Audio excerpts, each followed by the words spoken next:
channel, we get to bleep it about 300 times. Guys know how to play this. I'm going to bring up a statement, and then we're going to bring up our signs all together, all right? Here we go. First up, earlier this week, Kevin Durant was on Hot 97. Shout out to Ebro Rosenberg. Said the Knicks are not the cool thing with prospective free agents anymore. Marcus Morris responded to KD's claim and tweeted, quote, "Never was a fan of doing what was cool. I love being a Knick, feeling right at home." Guys, let's go. 1, 2, 3, BS or real talk. Why are you waiting?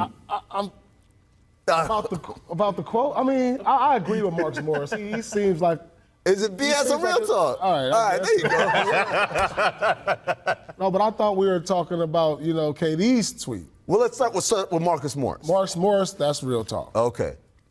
If you're getting extra $5 million and you're playing in That's the what I'm saying. 15 mil. I'd rather have 15 mil than be cool. Let me just say that right now. Any day of the week. Now, all right, so let's go to KD's statement. You think that was BS or real talk? You know what? I was going to say BS, but who's played for the Knicks in all these years? That's real talk, too. That's real talk, too. I mean, it could be a little bit of both, right? Why can't the Knicks get the free agents, man? They just... Man, since I came in the league in '98, and they've had one playoff run, one good playoff run. The year they went to the finals in '99, the Spurs, and then they had one. They went to the conference finals the next year. Nobody really took them serious as a threat. Yeah. It's unbelievable, a franchise that big on the market that just can't get the players. That's depressing. Shout out to KD though, because in my experience, I've never been around that kind of star who just speaks his mind. Yeah. And maybe his mind changes a lot over the course of a week or a month or a year, whatever, but he is always like, this is what I think in the moment. And for what we do in the media business, I respect him. No, he's a gold mine, and I'm glad he did it in a radio station or with the media and not in the DMs of a 16-year-old. Next up, Zach LaVine has looked good early on in preseason play for the Bulls, but his attitude is focused on bigger things. He told our Eric Woodyard, quote, "I had an all-star caliber year last year, but we had 22 wins, so it got a little bit swept under the rug. But that's how it's supposed to be when you have 20 wins. But if I continue to play the way I'm supposed to, there's no reason I shouldn't be an all-star or all-NBA type guy." Nick, well, first of all, let's get the signs up. BS or real talk? Oh, really? Let me start with you, Paul. I think that's real talk. I've watched this kid. I mean, he's developed his game all around. He's a point guard, he's a two guard, he's a combo guard.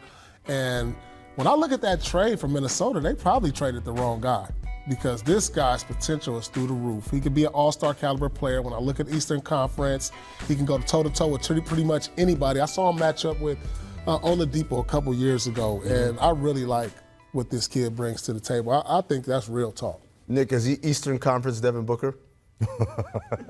Yeah, but Devin Booker's making about twice as much right now. That's true. But Paul, I disagree, though, because I don't think he's developed all the way around.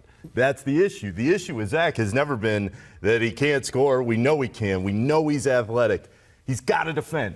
If you told me right now that Zach LaVine could defend better this year and still put up numbers and they won more games, sure, I'm believing it. But nothing that we have seen to this point would lead you to believe that LaVine is going to be that much better of a defender, and by proxy, the Bulls are going to win that many more games. And you need both of those things to go with the offensive numbers. I think he can actually survive without the defense if they're winning, but you could probably make the argument that they're not going to start winning until he has a bigger commitment on the defensive end.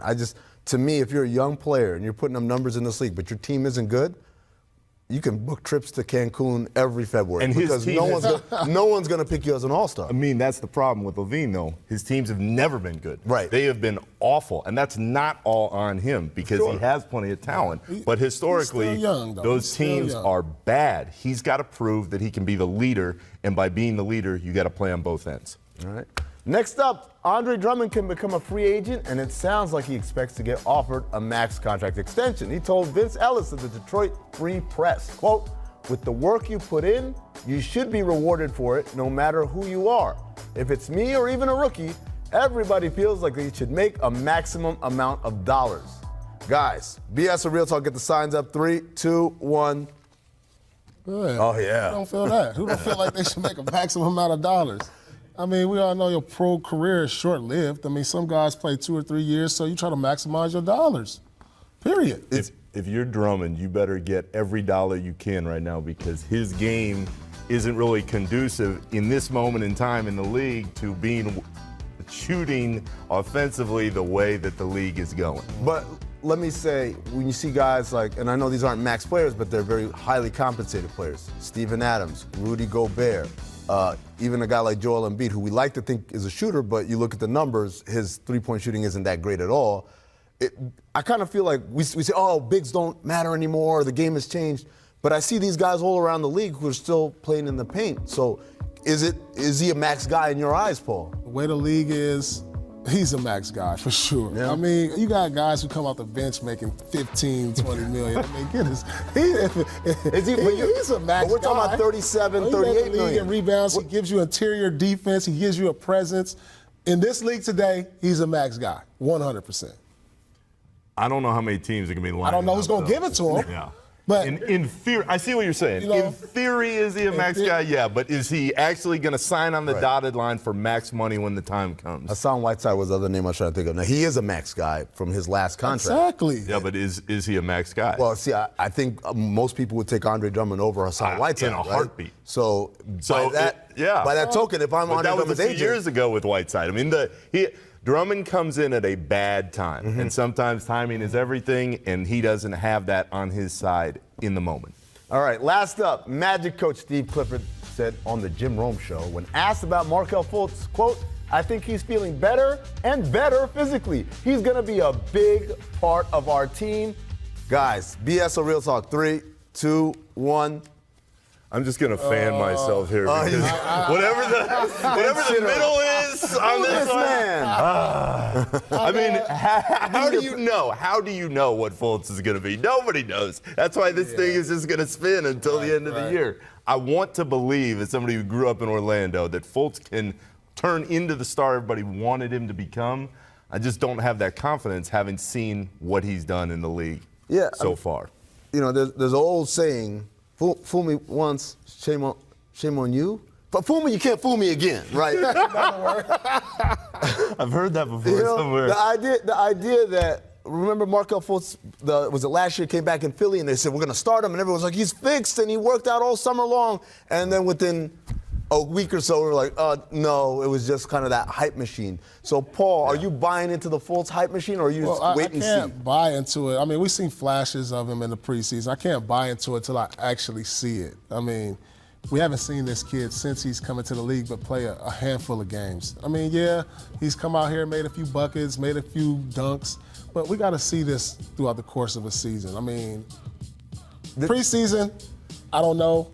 Looks, like I said, flashes, but the two things for me see are, one, regardless of whether he can shoot or not, that has no bearing on his ability to play defense, his ability to drive to the basket, to continue to be dynamic. That was one of the things I saw in Philadelphia. He used to get, kind of crushed a little bit because he wasn't hitting a shot, so everything else kind of deteriorated. The other thing is, Orlando doesn't have a lot of depth in the backcourt. Mm-hmm. They're a team with a lot of bigs.